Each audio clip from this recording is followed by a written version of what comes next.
जिले की हर खबर सबसे पहले आप तक पहुंचाने का वादा, बस यही है एक इरादा।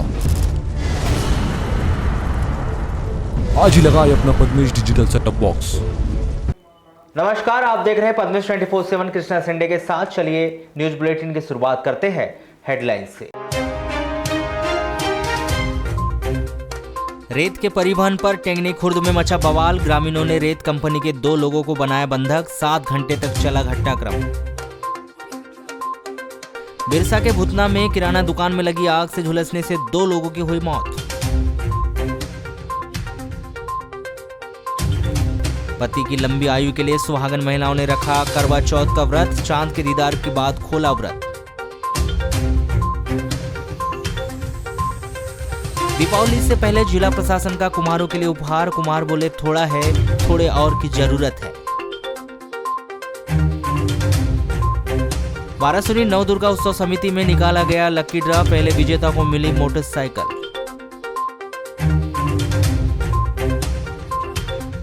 दीपावली के लिए गुलजार हुए बाजार। खरीदी के लिए दिखाई दे रहा है लोगों में उत्साह।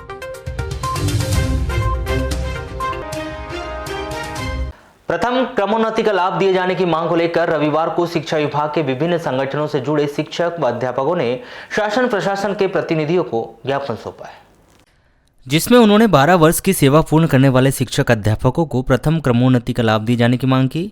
जिसमें उन्होंने 12 वर्ष की सेवा के उपरांत नियम के मुताबिक शासन के द्वारा दिए जाने वाले प्रथम क्रमोन्नति का लाभ दिए जाने की मांग करते हुए क्रमोन्नति से वंचित शिक्षकों व अध्यापकों को आने वाली विभिन्न परेशानियों से अवगत कराया। क्रमोन्नति लाभ से वंचित शिक्षक अध्यापकों ने बताया कि शिक्षा विभाग से जुड़े कई अध्यापक व शिक्षकों ने 12 वर्ष की सेवा पूर्ण कर ली है। उसके बाद भी उन्हें प्रथम क्रमोन्नति का लाभ नहीं दिया गया, जिसके चलते शिक्षक अध्यापकों को आर्थिक समस्याओं का सामना भी करना पड़ रहा है।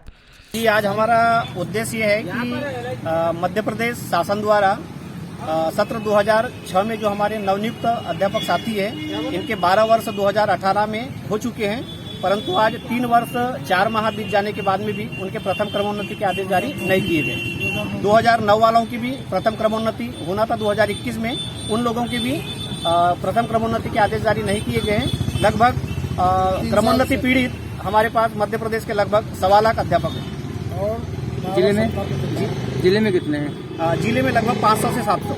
ये बताइए कल तक कितना नुकसान हो रहा है अध्यापकों का? अभी प्रति माह नुकसान देखा जाए तो 3,500 से 4,000 रुपए हमारी एक इंक्रीमेंट पीछे कर दिया गया है। और शासन द्वारा यह कहा जा रहा है कि उसकी रिकवरी भी की जा रही है कुछ संकुलों में, जो न्यायोचित नहीं। आज जैसे कि आप लोग जमा हुए हैं, तो किसको ज्ञापन सौंपेंगे और कहाँ जाएंगे आप लोग? आज हमारा ज्ञापन पूरे मध्य प्रदेश के जिला मुख्यालयों पे क्रमोन्नति पीड़ित अध्यापक द्वारा रखा गया है। और पहले हमारा जो कार्यक्रम होगा मुख्यमंत्री के नाम कलेक्टर महोदय को। लांजी तहसील के रिसेवाड़ा सरपंच जैसे जिम्मेदार पद पर रहते हुए एक व्यक्ति के द्वारा बीते दशहरा पर्व के बाद सोशल मीडिया एवं अन्य व्हाट्सएप ग्रुप में अश्लील वीडियो पोस्ट करने की शर्मनाक हरकत किए जाने का मामला सामने आया है, जिस पर लांजी के पूर्व विधायक किशोर समृद्धि ने तीखी प्रतिक्रिया दी है। उनका कहना है कि सरपंच रहते सामाजिक जिम्मेदारी का एहसास नहीं है, ऐसे सरपंच को सलाखों के पीछे होना चाहिए। उन्होंने आरोप लगाया कि सरपंच भाजपा से संबंध रखता है, जिस पर पुलिस कार्रवाई करने से बच रही है। ऐसे में भाजपा ही कार्रवाई करे, या तो उसे पार्टी से निकाल दे, या फिर बार बार ऐसी हरकतें हो रही है तो उसका गुप्तांग ही काट दिया जाए। इस मामले से जुड़ी जानकारी सामने आया है कि दशहरा पर्व पर अचानक ही व्हाट्सएप ग्रुप एवं सोशल मीडिया पर एक अश्लील तस्वीर पोस्ट की गई। यह तस्वीर पोस्ट करने वाला रिसेवाड़ा ग्राम पंचायत का ग्राम प्रधान सुरेश लिलारे का नाम सामने आया है, जिसके बाद भी यह क्रम रुका नहीं, जबकि भेजी गई गुप्तांग की यह तस्वीरें कई ग्रुपों में पहुंच चुकी थी, जिस पर महिलाएं, युवतियों व समाजसेवियों के साथ ही आम नागरिकों ने कड़ी आपत्ति भी जताई थी। महिलाओं, युवतियों और छात्र छात्राओं को ऐसी तस्वीरें देखकर काफ़ी असहज और शर्मिंदा होना पड़ा, लेकिन इससे कोई फर्क सरपंच सुरेश लिलारे को नहीं पड़ा और वह अपनी हरकतों से बाज नहीं आया। बताया गया है कि इसके बाद भी ऐसा कृत्य करने का प्रयास किया गया। इस मामले पर लांजी क्षेत्र के पूर्व विधायक किशोर समृद्धि ने कड़ा ऐतराज जताया है। विगत दशहरे से लेकर अब तक रिसेवाड़ा ग्राम पंचायत में जो सरपंच है, उसके द्वारा पंचायत भवन में बैठकर अश्लील वीडियो बनाकर नौजवानों को वीडियो बना के भेजा जा रहा है पंचायत भवन में। गांव का मुखिया है, क्या नाम उसका सरपंच का, सुरेश लिलारे। और बड़ी गंभीर बात है कि वो अपने गुप्तांग का वीडियो बना के भेज रहा है। मतलब आप सोचिए कितनी गंभीर बात है। इस पूरे मामले में वो वीडियो टीआई बेहला के भी उसमें गया, वहाँ की शांति समिति के भी लोगों के पास में पहुँचा, कई महिलाओं के पास, कई छात्र छात्राओं के पास में पहुँचा। एक बड़ी शर्मनाक घटना है। भारतीय जनता पार्टी को, इस सरपंच को, चूँकि वो बीजेपी का है, पुलिस डर रही है उसके खिलाफ कार्रवाई करने। भाजपा को सबसे पहले उसको पार्टी से निष्कासित करना चाहिए और पुलिस को उसके खिलाफ अश्लीलता फैलाने का मामला दर्ज करके उसको गिरफ्तार करके जेल भेजना चाहिए। और भारतीय जनता पार्टी को लगता है कि वो नहीं कर सकती है, उसको पार्टी से नहीं निकाल सकती, तो भाजपा को उसका भुगतान कटवा देना चाहिए ताकि जनता के लिए वो शब्द न रहे। क्योंकि बार बार उसका फोटो, अपने भुगतान का फोटो डाल रहा है, वीडियो बना के डाल रहा है, तो या तो उसका भुगतान कटवा दिया जाए, उसको पार्टी से निकाला जाए। रामपाली थाना क्षेत्र के अंतर्गत आने वाले ग्राम लालपुर निवासी एक 22 वर्षीय युवती ने अपने गांव के एक युवक के विरुद्ध भगाकर शादी करने और शादी के बाद मारपीट कर शारीरिक व मानसिक रूप से प्रताड़ित करने का आरोप लगाया है। रामपाली पुलिस ने वैशाली ठाकरे के द्वारा की गई रिपोर्ट पर उसके पति मनीष ठाकरे के विरुद्ध आपराधिक प्रकरण दर्ज कर विवेचना शुरू की है। प्राप्त जानकारी के अनुसार 19 फरवरी 2021 को वैशाली को उसके जीजा लेने आया था, जिसके साथ वैशाली अपनी दीदी के ससुराल ग्राम बड़गांव किरनापुर चले गई थी। वहां पर मनीष ठाकरे भी वैशाली को लेने गया था। बड़गांव से वैशाली मनीष ठाकरे के साथ भंडारा चली गई और 10 मार्च 2021 को मनीष ने वैशाली के साथ भंडारे के पास कोरबी गांव में दुर्गा मंदिर में शादी की थी। शादी का सर्टिफिकेट भी वैशाली के पास रखा है। शादी के बाद मनीष ने वैशाली को शाहपुर जिला भंडारा में अपनी बहन निशा घोड़माड़े के घर में करीब 1.5 महीना अच्छे से रखा। उसके बाद मनीष और वैशाली दोनों गोपेवाड़ा में कमरा लेकर अलग रहने लगे थे, जहां पर मनीष वैशाली को छोटी छोटी बातों पर विवाद करते रहता और मारपीट करने लगा था। 4-5 महीना मनीष और वैशाली शाहपुर में रहे। वहां पर मनीष वैशाली को धमकी देते रहता था। 9 अक्टूबर 2021 को वैशाली से मारपीट भी किया था और दीवार से सर में पटक दिया था। 23 अक्टूबर को सुबह 9 बजे वैशाली के जिद करने पर मनीष ने उसे अपने साथ रामपाली थाने ले गया। रामपाली पुलिस ने वैशाली की व्यथा सुनने के बाद उसके द्वारा की गई रिपोर्ट पर उसके पति मनीष पिता हरपाल ठाकरे के विरुद्ध धारा 498A, 323, 294, 506 भारतीय दंड विधान के तहत अपराध दर्ज कर विवेचना शुरू की है। सिविल लाइन बैयर स्थित एक मकान से चोरों ने सोने चांदी के जेवरात, बर्तन सहित करीब 45,000 रुपए की चोरी कर ली। यह चोरी 15 अक्टूबर से 22 अक्टूबर के दरमियान हुई। बैयर पुलिस ने वेंकटराव मड़ावी 35 वर्ष के द्वारा की गई रिपोर्ट पर अज्ञात आरोपी के विरुद्ध अपराध दर्ज कर विवेचना शुरू की है। प्राप्त जानकारी के अनुसार वेंकटराव मड़ावी बिजनेसमैन है और वे सिविल लाइन बैयर में फातिमा कुरैशी के घर के ऊपर कमरे में परिवार सहित किराए से रहते हैं। बताया गया कि 15 अक्टूबर को 12 बजे वेंकटराव मड़ावी अपने परिवार के साथ बैयर में ही अपने निजी निवास चले गए थे, जिनका सिविल लाइन से स्थित किराए का मकान सुना था। 22 अक्टूबर को 10 बजे वेंकटराव मड़ावी अपने सिविल लाइन स्थित कमरे में आए तो देखा कि कमरे के दरवाजे का कुंदा टूटा हुआ था। कमरे के अंदर सामान बिखरा हुआ था। सोने और चांदी के जेवर सहित पायल, 3 कुकर सेट और स्टील के बर्तन नहीं थे, जिन्हें अज्ञात चोर ने दरवाजे का कुंदा तोड़कर चोरी कर ले गया। चोरी किए गए सोने चांदी के जेवरात और बर्तन की कीमत करीब 45,000 रुपये बताई गई। बैयर पुलिस ने वेंकटराव मड़ावी 34 वर्ष सिविल लाइन वार्ड नंबर 9 निवासी के द्वारा की गई रिपोर्ट पर अज्ञात आरोपी के विरुद्ध धारा 457, 380 भारतीय दंड विधान के तहत अपराध दर्ज कर विवेचना शुरू की है। लामता थाना क्षेत्र के अंतर्गत आने वाले ग्राम बुढ़िया गांव में चोरों ने एक सूने मकान में घुसकर पेटी में रखे सोने चांदी के जेवरात और नकदी सहित करीब 35,000 रुपए की चोरी कर ली। लामता पुलिस ने अज्ञात आरोपी के विरुद्ध चोरी का अपराध दर्ज कर विवेचना शुरू की है। प्राप्त जानकारी के अनुसार दयावंती माहुले, जो अपने परिवार के साथ बुढ़िया गांव में रहती है, 21 अक्टूबर को 10 बजे दयावंती बाई ने अपने जेवरात देखा, किंतु 23 अक्टूबर को प्रातः 9 बजे दयावंती बाई ने पेटी के अंदर अपने जेवरात उसे दिखाई नहीं दिए, जिसे कोई अज्ञात चोर चोरी करके ले गया। चोरों ने घर में घुसकर पेटी में रखे जेवरात से भरे डिब्बे को निकालकर जेवरात और नकदी 5,000 रुपये की चोरी कर ली। चोरी किए गए जेवरातों की कीमत 35,000 रुपये बताई गई। लामता पुलिस ने दयावंती पति रघुवीर माहुले 36 वर्ष ग्राम बुढ़िया गांव के द्वारा की गई रिपोर्ट पर अज्ञात आरोपी के विरुद्ध धारा 454, 380 भारतीय दंड विधान के तहत अपराध दर्ज कर विवेचना शुरू की है। तिरोड़ी थाना क्षेत्र के अंतर्गत आने वाले ग्राम बोथवा में एक व्यक्ति को उसके भतीजे ने हत्या करने की नीयत से उसके सर में बांस के डंडे से मारकर उसे गंभीर रूप से घायल कर दिया। 23 अक्टूबर को यह घटना शराब चोरी के विवाद को लेकर हुई। घायल व्यक्ति सुरेंद्र गजाम 30 वर्ष ग्राम बोथवा निवासी को कटंगी के अस्पताल में भर्ती किया गया है। वहीं इस व्यक्ति के भतीजे सुमित पिता भेजनलाल गजाम 29 वर्ष को गिरफ्तार कर लिया गया है, जिसे न्यायिक अभिरक्षा में जिला जेल भिजवा दिया गया। प्राप्त जानकारी के अनुसार 23 अक्टूबर को दोपहर 3 बजे सुरेंद्र गजाम अपनी छोटी बेटी को उसकी मां के पास खेत लेकर जा रहा था। तालाब के पार में सुरेंद्र पहुंचा ही था, तभी उसका भतीजा सुजीत गजाम बांस का डंडा लिए उसे वहां मिला। उसने अपने चाचा सुरेंद्र से शराब चुराने की बात को लेकर विवाद करते हुए सर में बांस के डंडे से वार कर दिया, जिससे सुरेंद्र का सर ही फट गया। इसके अलावा सुमित ने अपने चाचा सुरेंद्र के बाएं हाथ की कोहनी का दाहिने कंधे में बांस के डंडे से हमला किया, जिससे सुरेंद्र घायल हो गया। सुरेंद्र जब घायल हालत में अपने घर पहुंचा और वहां बेहोश हो गया, जिसे परिजनों ने कटंगी के अस्पताल ले जाकर भर्ती किया गया था। सुरेंद्र गजाम 30 वर्ष के द्वारा की गई रिपोर्ट पर उसके भतीजे सुमित गजाम 29 वर्ष के विरुद्ध धारा 307, 506 भारतीय दंड विधान के तहत अपराध दर्ज किया गया और इस मामले में उसे गिरफ्तार करके 24 अक्टूबर को कटंगी की अदालत में पेश कर दिया गया, जहां से उसे न्यायिक वृक्षा में उपजेल वारासुनी भिजवा दिया गया है। लालबरा मुख्यालय से लगभग 10 किलोमीटर दूर ग्राम पंचायत मुरजड़ से खोंगाटोला पहुंच मार्ग पर स्थित नवीन पट मैदान में 23 अक्टूबर को स्वर्गीय तिलक चंद उइके की स्मृति में 2 दिवसीय पट प्रतियोगिता का आयोजन किया गया। 24 अक्टूबर को बैलजोड़ी पट प्रतियोगिता का समारोहपूर्वक समापन हुआ। इस 2 दिवसीय बैलजोड़ी पट प्रतियोगिता में बालाघाट जिले सहित अन्य राज्यों के बैलजोड़ियों ने हिस्सा लिया। फाइनल दौड़ दौड़ाया गया, जिसमें स्टार सुल्तान नांदी ने दौड़ में प्रथम स्थान पाकर 15,000 रुपये का नगद पुरस्कार प्राप्त किया। वहीं सर्वश्रेष्ठ प्रदर्शन करने वाली मोहाड़ी की बैलजोड़ी पद्मा मुंडी ने द्वितीय स्थान पाकर 12,000 रुपये का पुरस्कार एवं तृतीय स्थान पर तेजा सुल्तान सालई की बैलजोड़ी रही, जिसे 10,000 रुपये का नगद पुरस्कार दिया गया। इसी तरह अन्य विजयी 25 बैलजोड़ी मालिकों को अतिथियों के हस्ते पुरस्कार वितरण किया गया। आज के इस पट में सोहेब पटेल स्टार सुल्तान नांदी फर्स्ट नंबर की जोड़ी थी, जिन्होंने विजय प्राप्त किया। दूसरे नंबर में पद्मा मुंडी रमेश पटेल मोहाड़ी ने दूसरा नंबर जीता और तीसरा तेजा सुल्तान मुन्ना पटेल सालाई ने जीता। यही उद्देश्य हमारा रहता है। 10वां वर्ष हमको ये पट समिति या पट आयोजन हम लोग कर रहे हैं। खैलांजी निवासी 58 वर्षीय बुजुर्ग बीरजलाल इल्लारी की सैनिटाइजर पीने से जिला अस्पताल में उपचार के दौरान मौत हो गई। मृतक व्यक्ति शराब पीने का आदी था और इसके द्वारा शराब समझकर सैनिटाइजर को पी लिया गया था।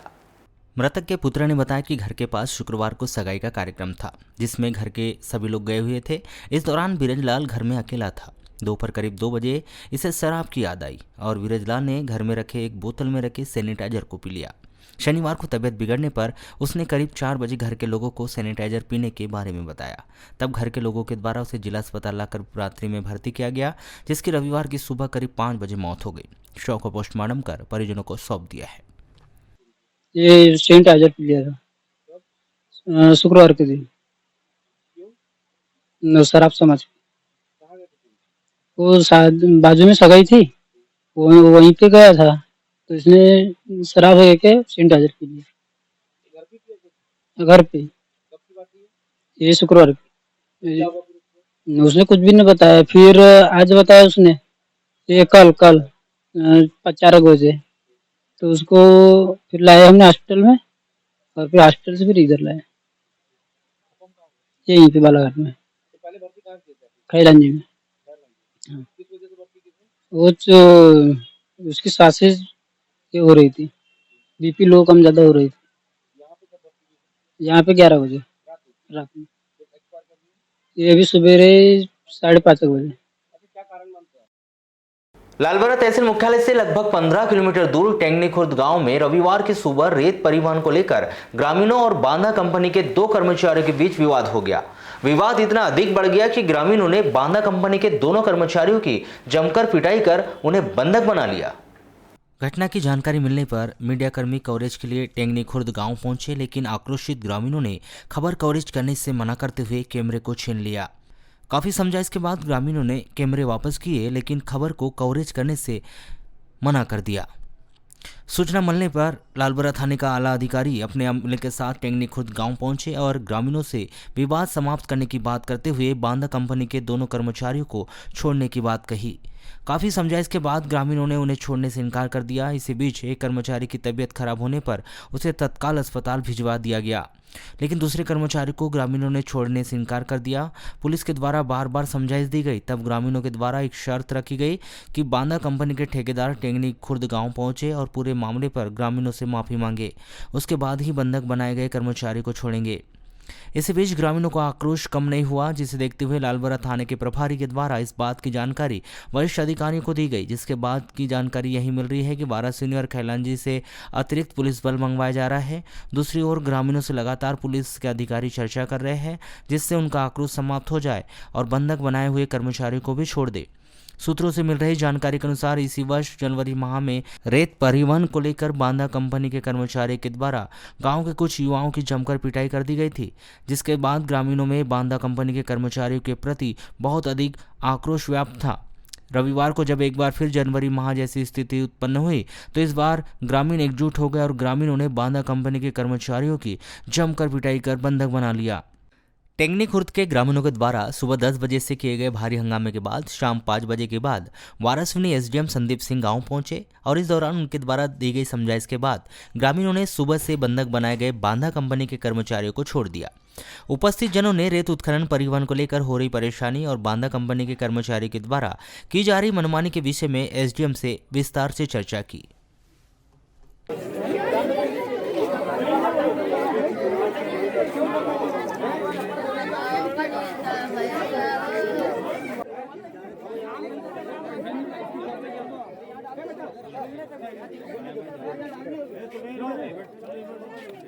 एक ओसी रहेगी तुम्हारे पास।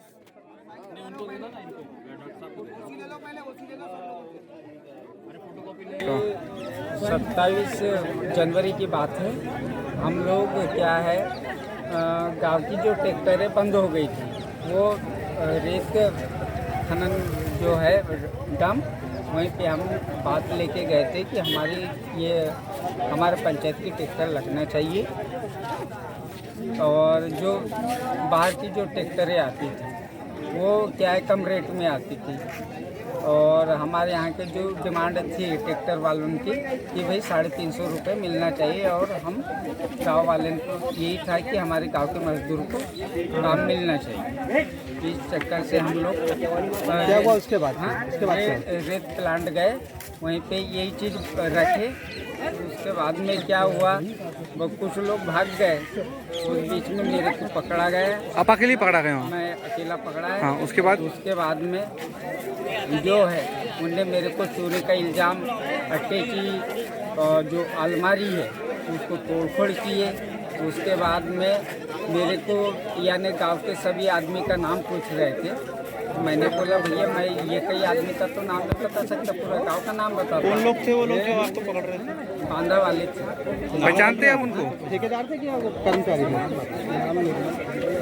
ठेकेदार ही थे कहना चाहिए। अब जो ये रट से गिरती थी नहीं तो कौन लोग थे आप पहचानते हैं उनको? क्षेत्र के थे या बाहर के थे? क्षेत्र के भी थे।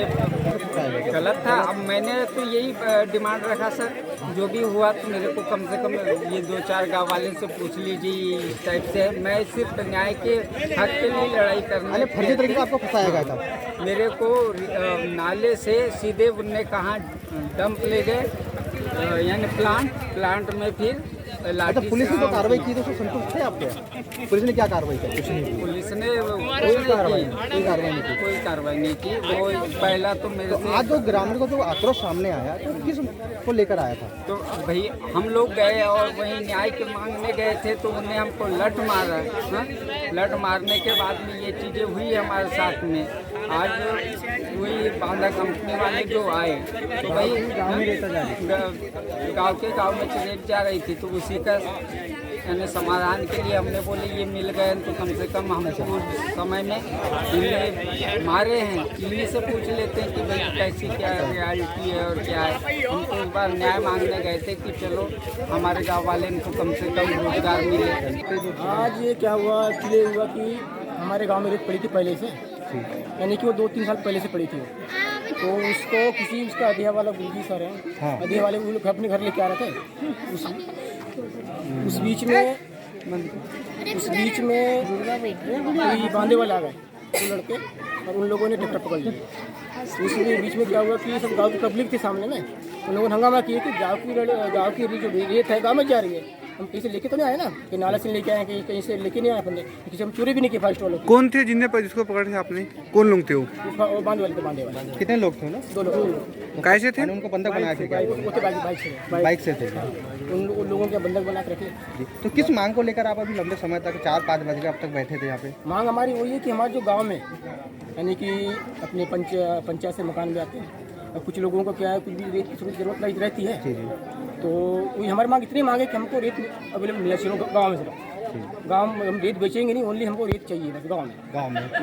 तो जैसे आप लोग, कुछ लोग बड़े लोग होते क्या होते हैं, कर लेते हैं ठेका, और हमको अवेलेबल रेत नहीं मिल पाती, क्योंकि वो पैसे कमा लेते हैं, बड़े होता है ना, हम गरीब यहाँ कमा जाते। जैसे अभी एसडीएम साहब आए, ज्योति साहब आए, तो उनके सामने आपने क्या मांगे रखी? आपने मांग उनको ये रखे हैं कि हमको रेत फ्री मिलना चाहिए। आपने 2 व्यक्ति को पकड़ा गया, इसकी जानकारी ग्राम पंचायत के पूर्व सरपंच श्री सुखचरण जी उइके ने मुझे बताया कि बांधा के 2 लोगों ने ट्रैक्टर पकड़ लिया है और उसका वीडियो बना रहे हैं, और अवैध रूप से श्री झाड़ूलाल जी उइके के यहाँ जो रेत काफ़ी दिनों से दम थी, बैलगाड़ी से जिन्हें लाए थे, उस रेत को वो राधेश्याम टेमरे के यहाँ लेके जा रहे थे।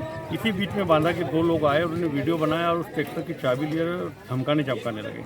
इसके बाद गांव के ग्रामीण लोगों ने, ग्रामीण टेंगडेलवा के लोग और कुछ भांडामई के लोग भी थे, कुछ टेंगनी खुर्द के लोग, इन लोगों ने एक ग्रुप बनाया और उन लोगों को रोक के रखा, और इस बीच में एक माहौल ये बना कि क्यों ना हम इस ग्राम के रहने के बाद में हमें रेत लाने नहीं मिलती, और बांधा के लोग रेत की चोरी कर करके लेके जा रहे हैं, डराते धमकाते हैं हमको।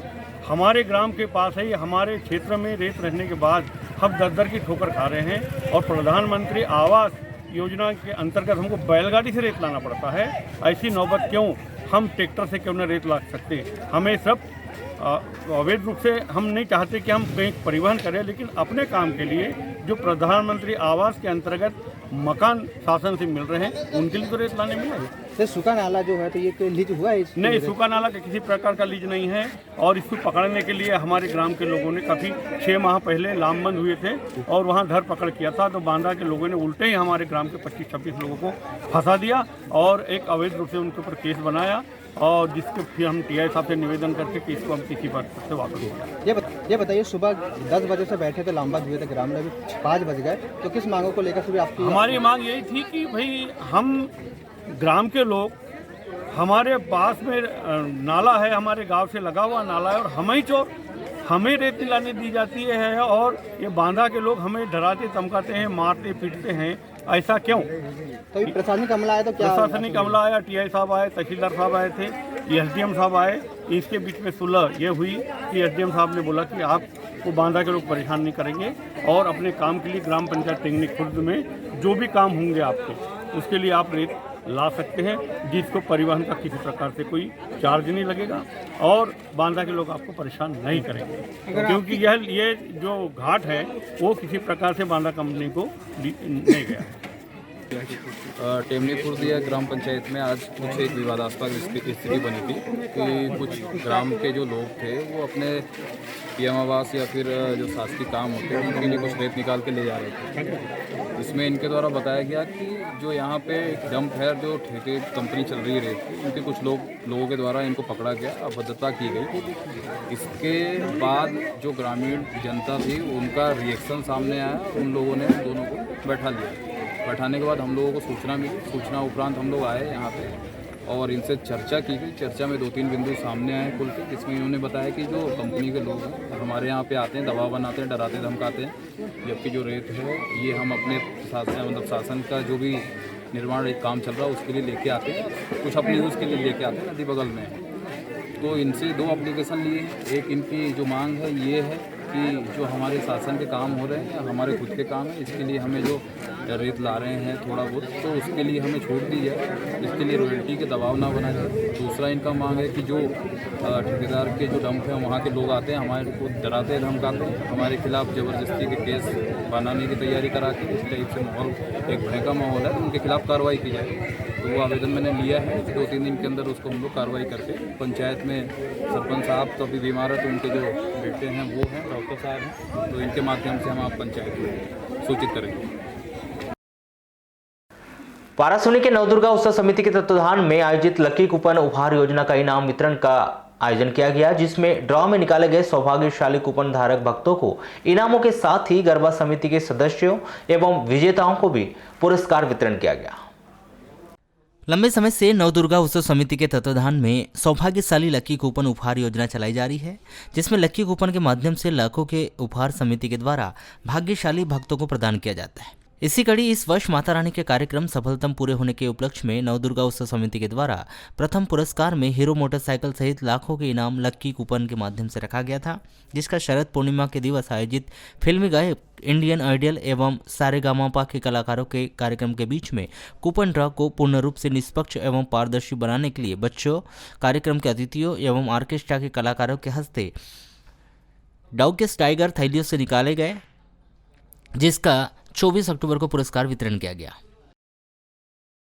समय में भी माता जी के आशीर्वाद से समिति के एक एक सदस्य की अथक प्रयास और उनकी मेहनत से कार्यक्रम बहुत ही सफलतापूर्वक संपन्न हुआ।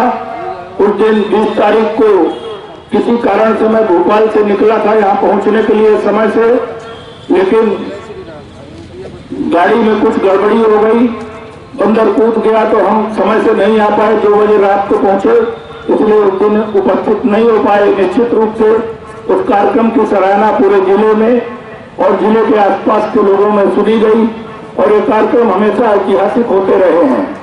अलग पहचान दिलाने की जो ललक रहती है वो पूरे 1 महीना हमारे समिति के सदस्यों में भी रहती है और हमारा ये प्रयास रहता है कि नवरात्र में लोग बाहर के आए, क्योंकि हम चाहते हैं कि वाराणसी जो संस्कारदानी के नाम से जानी जाती है वो सही मायनों में संस्कारदानी हो। और मेरा मानना है कि इस साल कोरोना के बाद भी हमारे जो कार्यक्रम हुए उन्होंने एक इतिहास बनाया है।